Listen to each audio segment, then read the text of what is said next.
Hello everyone, my name is Eduardo Lamas, and in this video we're going to talk about PRRs and PAMPs. So what are PRRs? PRRs are proteins expressed by cells of the innate immune system. They are present on all innate cells to allow discrimination of self and non-self.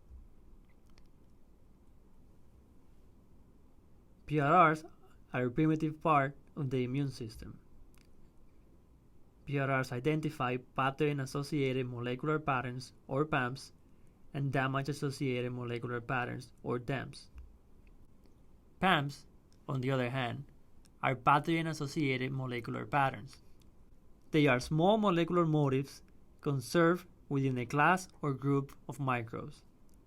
PAMPs that activate the innate immune response include lipopolysaccharides, or LPS, which are endotoxins found on the cell membranes of gram-negative bacteria. LPS is considered to be the prototypical class of PAMPs. Flagellin is another PAMP found on the surface of gram-negative bacteria, such as Salmonella. Lipoteichoic acid, or LTA, and peptidoglycan are PAMPs found on the surface of gram-positive bacteria. Other PAMPs include nucleic acid variants normally associated with viruses, such as double-stranded RNA. Recognition molecules include toll-like receptors that recognize extracellular and intracellular pathogens, G-protein coupled receptors, such as C5a receptor and FMLP receptor, that recognizes extracellular pathogens, C-type lectin family, which recognize extracellular pathogens and includes mannose receptor, dectin-1, and the scavenger receptor, node-like receptor, which recognizes intracellular or cytoplasmic bacterial PAMPs, RIG1-like helicases, which include RIG1 and MDA5, which recognize vital intracellular PAMPs. In this video, we are going to focus on TLRs, which recognize extracellular and intracellular pathogens. As you have learned before, the structure of the walls of gram-positive and gram-negative bacteria are different.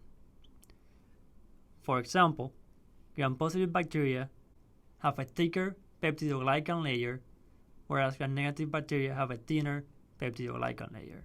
In addition, gram-positive bacteria characteristic lipoteichoic acid, or LTA, shown here in the video. On the other hand, gram-negative bacteria have lipopolysaccharide, or LPS. Even though bacteria can colonize different areas of the body, the location of certain diseases can be established by the type of bacteria found. For example, gram-positive infections or gram-positive bacteria are common in the respiratory tract and the skin and soft tissue infection. On the other hand, gram-negative bacteria are common causative organisms of gastrointestinal infections and urinary tract infections. Examples of gram-positive bacteria include Strep pyogenes and Staph aureus. Examples of gram-negative bacteria include E. coli, Neisseria gonorrhea, and Neisseria meningitidis. When PRRs found on immune cells recognize PAMPs found in pathogens, this leads to the recognition and activation of innate immune cells.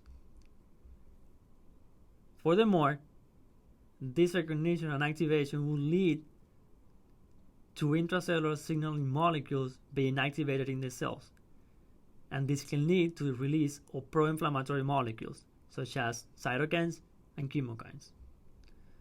Locally, we will have an inflammation which is needed for the clearance of the infection. Some common signs of inflammation include heat, pain, redness, and swelling. Therefore, inflammation is something that we want and we need when it's local in order to get rid of an infection. However, if this reaction goes systemic, it can cause septic shock, which is pretty bad because it can lead to death. When finished watching this video, please help us determine if it was helpful to you by using the thumb up or down option below. Thank you.